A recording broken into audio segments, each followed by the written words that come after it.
Bienvenidos una semana más a Línea por Fuera, como siempre, tanto en Spotify como en YouTube. Episodio número 12, ya el de hoy. Hoy no vamos a tener que coger ningún avión porque nos quedamos en Melbourne, como lo queréis llamar, donde ya tuvimos que viajar hace unas semanas. ¿Por qué? Porque tenemos que hablar del desenlace de las rondas finales del primer grande de la temporada, del Australian Open. Aunque no hayamos tenido muchas sorpresas en esta segunda semana de competición aquí en Melbourne, tenemos también muchas cosas de las que hablar. No me va a quedar sin decirlo. Antes de nada, me presento. Soy Guille y esto es Línea por Fuera, tu espacio podcast dedicado al mundo del tenis favorito. Vamos allá.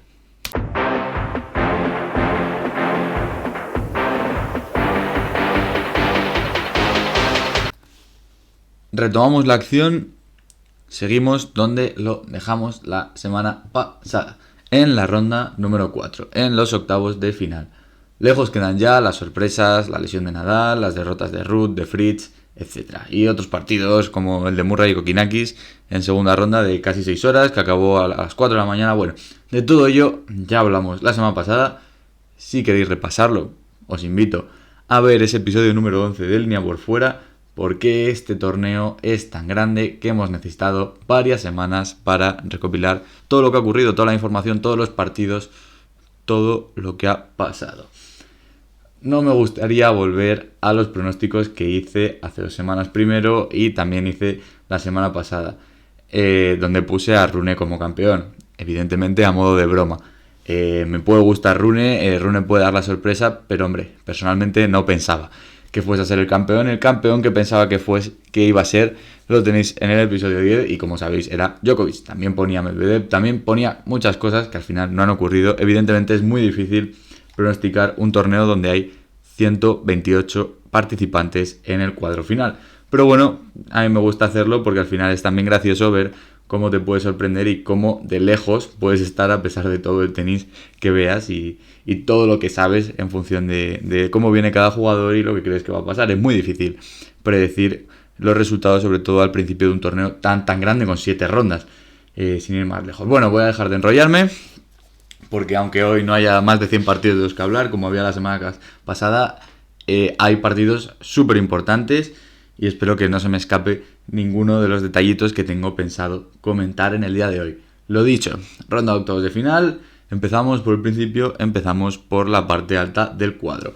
Estos partidos disputados el pasado domingo, el día 22 de enero. Nishioka Khachanov, japonés contra ruso, un partido con poquísima historia, muy poca historia. Nishioka no pudo llegar al nivel hasta el tercer set, donde tampoco fue capaz de ganar y por tanto forzar el cuarto. ¿Con qué me refiero que no pudo dar el nivel hasta el tercer set? Que se llevó 2 roscos. Primer set fue 6-0 para Khachanov, segundo set fue 6-0 para Khachanov, también bastante sorprendente, y en el tercer set se resolvió en el tiebreak, pero también para Khachanov 3-0 y el ruso a cuartos de final.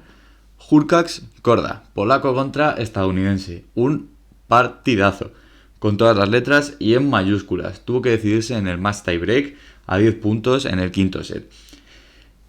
Es verdad que ya hablábamos aquí de que era un choque muy duro, que iba a ser igualado, que pensábamos que iba a ser muy largo. Al final, por un lado, un semifinalista de Grand Slam y campeón de Masters 1000 como es Hubert Hurkacz, y al otro lado uno de los tenistas de moda que venía de cargarse ni más ni menos que a Daniil Medvedev en tercera ronda, el que fuera finalista del pasado 2022. Precisamente el tenista de moda Sebastián Korda fue el vencedor. Finalmente se impuso por 17 en ese desempate definitivo, en el mismo escenario, curiosamente, en el que hace 25 años su padre se coronó como campeón de este Australian Open. Tercer partido, otro grandísimo partido, otros 5 sets, otra grandísima batalla. Al fin y al cabo la batalla que esperábamos. Al final un partido de octavos de final de cuarta ronda entre Stefanos Tsitsipas y Jannik Sinner. Los dos muy jóvenes y los dos muy veteranos, por otro lado. Sí que es verdad que Tsitsipas tiene 24 años, pero da la impresión de que lleva jugando toda la vida, porque ya son muchos años viéndolo en cuadros finales. No tanto con Sinner, pero sí que es verdad que Sinner le vemos desde el 2019 compitiendo y tiene 21 años para 22, y Tsitsipas desde el 2017 teniendo 24. Bueno, Sinner apareció más en el 2020, en el 2019 fue cuando fue campeón sorprendente de las Next Gen Finals. Repasamos los campeones de las Next Gen Finals por ahí en algún momento, pero bueno, que no es el caso. Golpes muy duros, como he dicho, y muy precisos. Es maravilloso ver partidos de este tipo. Los tenistas nuevos que están llegando tienen un tenis muy asombroso y muy interesante y muy entretenido de ver. Pero bueno, quizá los golpes del italiano fueron demasiado planos y eso fue lo que le terminó por condenar en el quinto set, donde cayó definitivamente 6-3. El griego a cuartos. Cuarto partido del día, la gran sorpresa, sin ninguna duda, de los cuartos de final. Jiří Lehecka, una grandísima victoria ante Félix Auger-Aliassime, que era el gran favorito para este choque, sin ninguna duda. No necesitó el checo ni siquiera 5 sets, con 4 fueron suficientes, aunque sí que es verdad que hubo 2 tiebreaks en el tercer set y en el cuarto. El primer set se lo llevó el canadiense y después 3 sets para el joven checo. Al final, ese nivel del que hablábamos la semana pasada, que venía de menos a más, Félix Auger-Aliassime no llegó a tiempo, no fue suficiente o no fue a más en la cuarta ronda y el checo se metió en cuartos de final. Pasamos ahora a la parte baja del cuadro, a los partidos del lunes del día 23 de enero. Empezamos, como es evidente, por el principio empezamos de arriba a abajo. Rune-Rublev, el partido con mejor cartel, sin duda del día. Fue una auténtica montaña rusa de partido, donde los dos jugadores tuvieron el partido ganado y perdido en varias ocasiones a lo largo del partido. Bueno, para que os hagáis una idea, por si no visteis el partido, además de que es de estos partidos que empieza, para los que vivimos en España, muy pronto por la mañana, en torno a las 6 de la mañana, y claro, acaba en torno a las 10 o así. Bueno, ese día además tenía examen. El caso, primer set se lo llevó Rublev, segundo set se lo llevó Rune, tercer set se lo llevó Rublev, cuarto set se lo lleva Rune, y luego llegamos al quinto set. Rune fue por encima en el marcador desde el principio del set con un break, confirmó el break, tuvo incluso en varias ocasiones bolas de break para conseguir un doble break que sería prácticamente definitivo en el partido, y cuando estaba 5-3 arriba y con saque, Rublev pudo romper el servicio y el partido llega al final al tiebreak. Rune arranca como con muchísima superioridad, arranca 5-0, luego se pone 7-1, pero Rublev acaba remontando en ese tiebreak. Al final esos 10 puntos dieron para mucho y cerró en ese match tiebreak por 11-9. Seguimos, el ruso a cuartos y seguimos con el partido número 6, el Alex de Minaur Novak Djokovic, donde, ¿cómo decirlo? Solo un tenista pasó por la Rod Laver, como una pisonadora, como un martillo pilón, como lo queréis llamar. El serbio aplastó al australiano 6-2, 6-1, 6-2. La sensación de superioridad era brutal. Y sí que es verdad que parecíamos ver al campeón allá 6 noches de la final. El lunes ya pensábamos que teníamos a un campeón, aunque sí que es verdad que sí que lo podíamos pensar ya antes incluso de empezar el torneo, pero las sensaciones confirmaban lo que podíamos esperar. En el penúltimo choque vivimos una lucha entre estadounidenses, entre J.J. Wolf y el joven Ben Shelton. El primer viaje fuera de Estados Unidos del joven Ben Shelton. 5 sets de partido, con varias idas y venidas, sí que es verdad, 3 tiebreaks, pero un quinto set que fue bastante poco igualado. El joven Ben se impuso por 6-2, metiéndose en cuartos de final.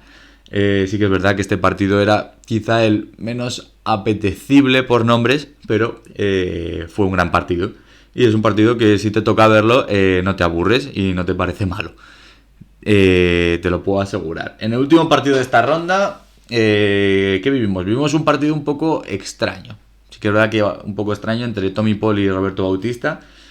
¿Por qué digo extraño? Porque al final se puede decir que los errores brillaron más que los aciertos en este partido. Y bueno, el campeón fue la estadounidense, que sí que se apoyó en su servicio, siempre muy rápido, muy fuerte y muy eficiente. Además de que Tommy Paul es un tenista rapidísimo, que llega siempre a bolas que parece que quizá por su complexión no va a llegar. Sí que es verdad que tampoco es altísimo, tampoco es un tronco, pero sorprende, perdón, que sea tan rápido. Es uno de los tenistas más rápidos del circuito, otro por supuesto de Miñaur, pero no quiero decir que sea el más rápido, pero sí que se nota que llega a alguna dejada que dices, madre mía, cómo ha llegado.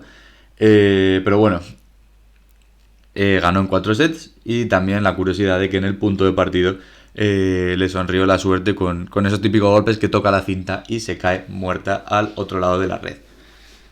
Pasamos a la ronda de cuartos de final. De arriba abajo. Antes hemos empezado con Khachanov, ahora tenemos que empezar con Khachanov igualmente. Que es que lo puedes decir de 80 formas distintas. O lo puedes leer en castellano, o lo puedes leer como tiene que ser, o puedes hacer lo que te salga de la punta de la nariz. Bueno, el caso. Primer partido de cuartos de final, Khachanov-Korda, un partido que sí que es verdad que tenía muy buena pinta, pero tuvimos la mala suerte de esa lesión en la muñeca de Korda, que en la rueda de prensa posterior comentaba que no podía prácticamente imprimir fuerza en sus golpes, le costaba el sacar, le costaba el dar una derecha, le costaba prácticamente todo y se tuvo que retirar en el tercer set porque el dolor decía que era completamente insoportable. Iba perdiendo 2-0 y en ese tercer set estaba 3-0 abajo. Segundas semifinales consecutivas para el ruso, para Karen Khachanov, que ya fue semifinalista en el US Open, donde perdió contra Casper Ruud ese partido. Segundo choque de cuartos, la sorpresa por un lado Lehecka contra el cada vez un poquito más favorito, según iba avanzando el torneo Tsitsipas, que ya había sido semifinalista 3 veces en Australia, pero bueno, a pesar de la competitividad del checo, el partido se resolvió por la vía rápida, entre comillas, porque al final el partido duró prácticamente 3 horas, pero bueno, el griego hizo un grandísimo partido. Como siempre, a mí me sorprende, me encanta ver cuando veo los partidos de Tsitsipas, la precisión, el revés paralelo de Tsitsipas me parece brutal. Siempre le mete una velocidad y lo pone en la esquina, es que me parece increíble. Además a una mano, sí que es verdad que es muy estético, pero ves así un golpe muy plano. También me acuerdo de Thiem, pero Thiem ahora mismo es más difícil ver a Thiem a gran nivel, pero precisamente ese revés de Tsitsipas me encanta cuando lo veo y es un detalle que es maravilloso, es excelencia en el tenis. El caso, termina una de las grandes historias del torneo, una de las grandes sorpresas, se ha cargado hablamos de ello la semana pasada, que se cargó a Coric, que se cargó a Norrie, también se ha cargado a Félix Auger-Aliassime y bueno, sale de Australia siendo mucho más conocido que cuando llegó, además que mucho más arriba en el ranking. Hablaremos de eso al final del episodio. Tercer partido de cuartos de final, Djokovic-Rublev, y efectivamente volvimos a encontrarnos con una señora paliza. Otra vez, únicamente un jugador sobre la pista, Djokovic ridículamente superior al ruso. Muchísimo mérito para el partido de Djokovic, porque al final no está jugando contra un cualquiera, está jugando contra Andrei Rublev, que es el número 5 del mundo a partir de mañana. Sí que es verdad, por otro lado, que la actitud siempre es más que mejorable por parte del serbio, pero bueno, en cuanto a lo deportivo, impecable una vez más. Último duelo de cuartos de final, una vez más un duelo entre estadounidenses. Por un lado Tommy Paul, que como sabéis ha tenido una llegada un poco más tardía a la élite, aunque ya el año pasado desde el principio, por ejemplo en Miami se cargó a Zverev, apareciendo en varios Masters 1000, se cargó a Alcaraz en Montreal, ganó a Nadal en París, poco a poco ha ido cogiendo más confianza, pero ha sido ahora. Y es verdad que no es un tenista de 20 años, sino que tiene 25, tiene 26, ahora mismo no lo sé exactamente. Por cierto, los últimos 11 partidos que ha jugado contra tenistas españoles los ha ganado. Ya hablábamos en el torneo de París hace unos meses que se había cargado a 3 en ese torneo antes de caer contra, si no me equivoco, bueno, me voy a equivocar, no me acuerdo muy bien, pero llegó a cuartos de final, llegó a semis, llegó a una ronda muy avanzada, llegó a cuartos en ese Masters 1000 de París. Y bueno, aquí de nuevo se ha metido en cuartos. Ahora veremos si efectivamente se mete en semis, porque ganó a Ben Shelton. Ya hemos venido hablando de Ben Shelton, ha sorprendido muchísimo a todos con su grandísimo nivel, casi que de repente, porque ha aparecido ya, es súper joven. Pero bueno, el ganador fue Tommy Paul. en 4 sets, ganó el primero, ganó el segundo, el tercero cayó del lado de Shelton y el cuarto también se lo llevó Tommy Paul, que se convierte su mejor resultado de Grand Slam en unas semifinales, que es un grandísimo resultado. Unas semifinales que tuvieron como protagonistas a Khachanov, a Tsitsipas, a Djokovic y a Tommy Paul. Empezamos, como venimos comentando todas las rondas, por la parte alta del cuadro. Khachanov contra Tsitsipas. Podemos decir muchas cosas de estos dos. ¿Quién es el favorito? Que bueno, que es Tsitsipas. ¿Qué podemos esperar del choque? Que es un partido muy duro, pero con poca continuidad, porque sí que es verdad que Khachanov no le suelen gustar los peloteos largos y Tsitsipas, cuando se pone tenso, también intenta cortar los puntos. Pero bueno, son dos tenistas que ya son bastante conocidos.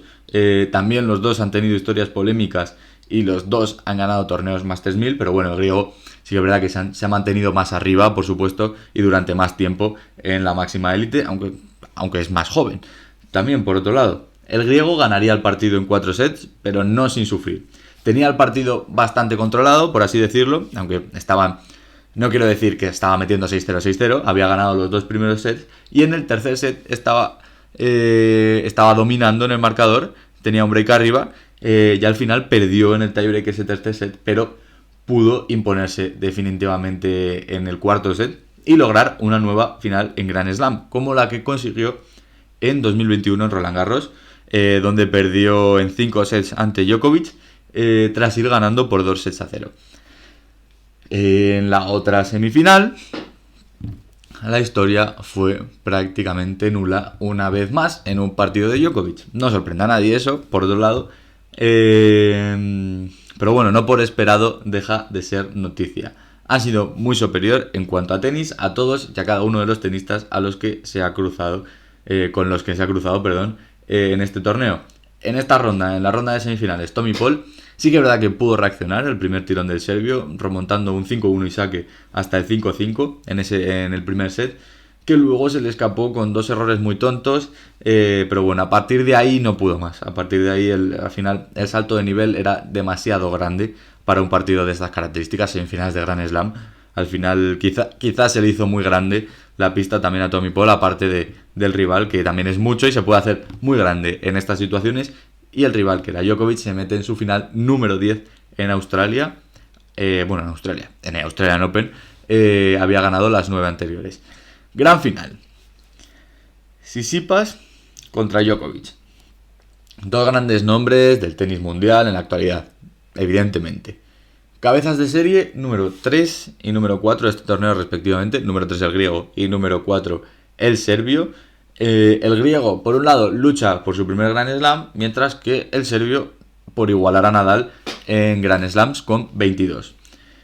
Además, continuar con su racha de 100% de efectividad en finales en Melbourne.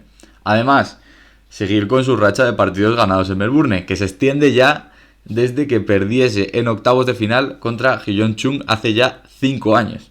Imaginaos, incluso Hyun Chung le ha dado tiempo a estar lesionado 3 años y volver a jugar. Además, los dos comparten un objetivo común: convertirse en el número 1 del ranking ATP. Al igual que en la última final de Grand Slam, en el US Open del 2022, el campeón entre Alcaraz y Ruud sería el número 1.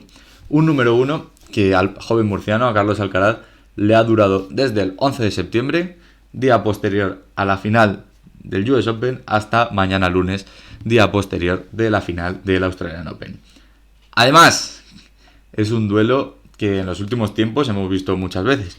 En la temporada de pista dura cubierta, que no existe como tal, pero sí que solemos encontrar en la parte final de la temporada, posteriormente al Australian Open, lo hemos visto 3 veces. Lo vimos en la final de Astana, en ese ATP 500 en octubre, en las semifinales de París en noviembre y en las semifinales de las Masters Finals en Turín también en noviembre. Las 3 con un mismo ganador, el serbio Novak Djokovic. El partido. A ver, vamos a hacer una cosa. Primero los datos y luego el marcador. Evidentemente, todos sabéis el desenlace, pero bueno, para ver si corresponden, si os parecen propios, por así decirlo, para el resultado final, que bueno, ahora lo recitaré tal cual, que lo acabo de copiar. Básicamente, aces, 15 para Tsitsipas, 3 para Djokovic, dobles faltas, 3 y 3, Porcentaje de primeros saques dentro, 65% para Tsitsipas, 66% para Djokovic. Porcentaje de puntos ganados con el primer saque, 72 para el griego, 82 porcentajes evidentemente para el serbio. Porcentaje de puntos ganados con el segundo saque, 51% para Tsitsipas, 62% para Djokovic.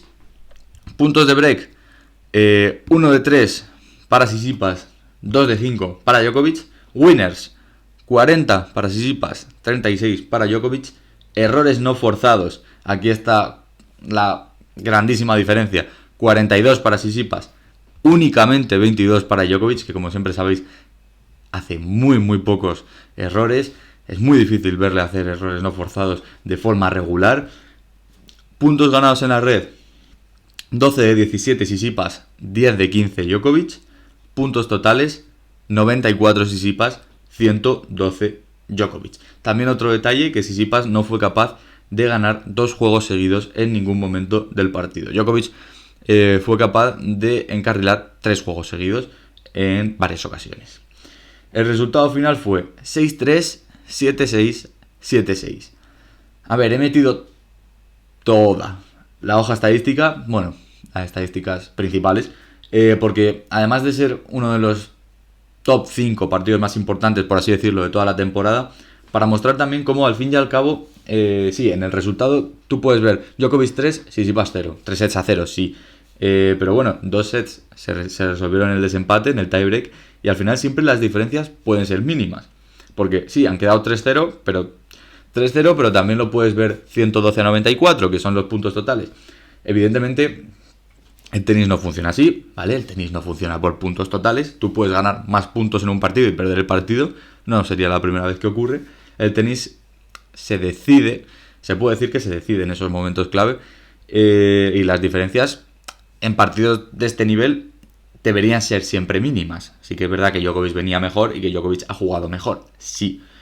Pero al final la diferencia no ha sido gigantesca, aunque haya sido 3 sets a 0.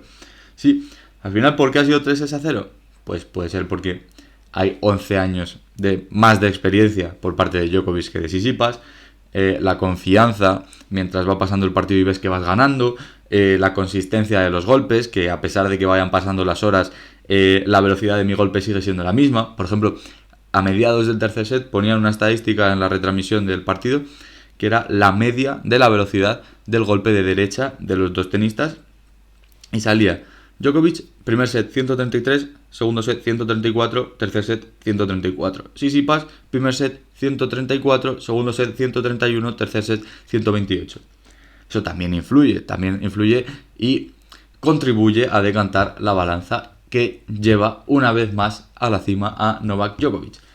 Todo lo que comentaba que podía conseguir en caso de ganar, evidentemente, además de coronarse como número 1 del mundo por enésima vez, todo ello para el serbio. Un repaso para que os hagáis una idea de el estado de forma en el que está. Bueno, no sé si es un estado de forma, al final son más de 6 meses. Los últimos resultados de Nole: campeón en Australia, campeón en Adelaida 1, en la ATP 250, campeón de las Masters Finals, subcampeón en el Masters 1000 de París, campeón en el ATP 500 de Astana, campeón en el ATP 250 de Tel Aviv, campeón en Wimbledon. Increíble la efectividad de estos últimos meses del serbio.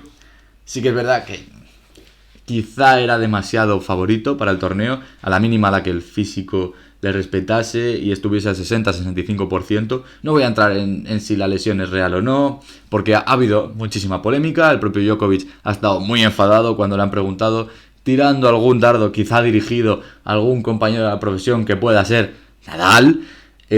Incluso el tema de estas lesiones es siempre motivo de polémica, lo vemos siempre, pero bueno, Djokovic al final es un poco, junto a Kyrgios evidentemente, pero de otra forma, el gran villano del tenis. Y es que sí que es verdad que parece que le molesta muchísimo, que no quiere, pero es que todo lo que hace le coloca en ese sitio. Al final es que son actitudes. Gritar continuamente, por ejemplo, cada vez que pierde un punto, con 5-0, 30 nada. Lo de las lesiones no es nuevo, pero llevamos 15 años con lo de las lesiones y bueno, todo lo que le ha rodeado recientemente con lo de la pandemia, su familia, pero bueno, todo eso que no es tenis. Porque en cuanto a tenis, se ve que es el número uno con muchísima diferencia a día de hoy. Y bueno, veremos en las próximas grandes citas. Veremos primero si puede jugar en Estados Unidos o no, porque a día de hoy es todavía una incógnita que pueda jugar o no. Pero bueno, lo que está claro es que si va, será el máximo favorito para todos y cada uno de los torneos que se disputen. Bueno, que dispute él. Bueno, hasta que se demuestre lo contrario, claro.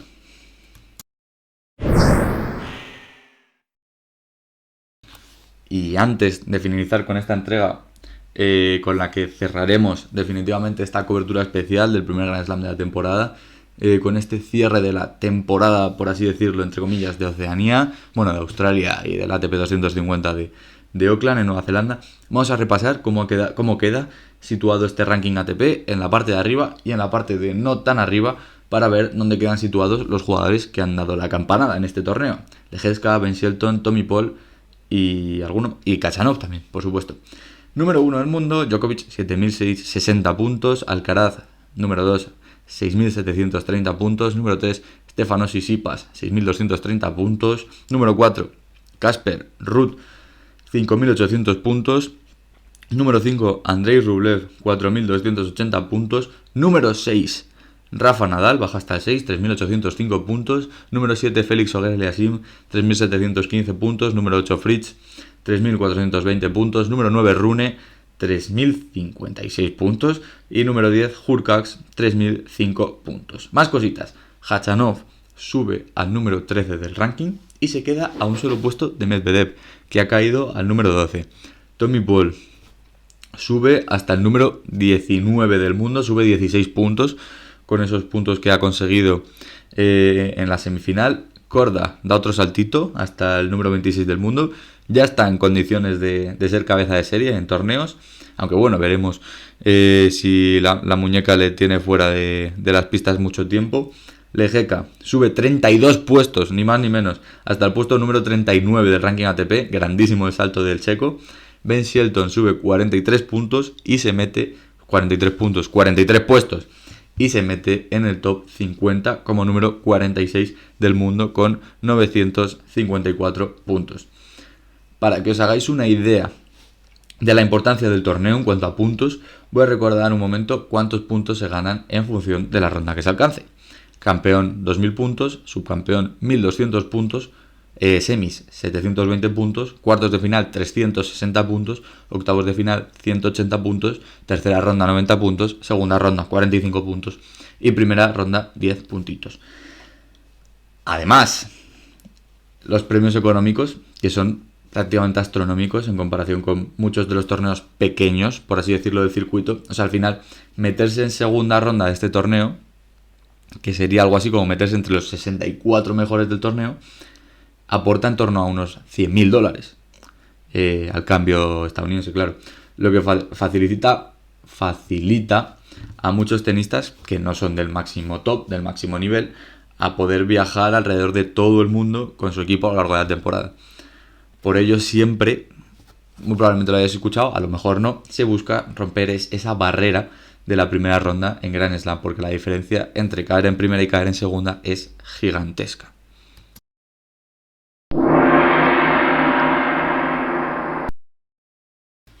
Y por aquí se va a quedar este episodio, que ha sido mucho, pero no ha sido nada. Hemos vivido un grandísimo torneo y hemos tenido muchísimas cosas de las que hablar durante estas semanas. Hemos vivido también muchas sorpresas, aunque el campeón haya sido el que esperábamos todos. Y bueno, ya solo quedan 3 grandes en 2023, pero esto no para. Aunque la semana que viene no hay muchísimo tenis del grandísimo nivel, tendremos los qualifiers de la Copa Davis para esa fase de grupos que se disputa en septiembre. Y evidentemente todo lo que pase en esos 12 países estaremos aquí para contarlo. Eso sí, tendremos también más cositas la semana que viene, además de todo eso. Así que estad atentos. Espero que os haya gustado y si no, pues no. Y espero que tengáis una grandísima semana con muchos seises y muy pocas dobles faltas. Chao, chao, chao, chao, chao.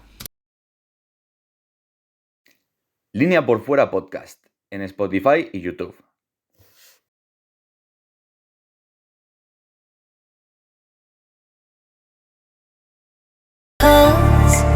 You wanna try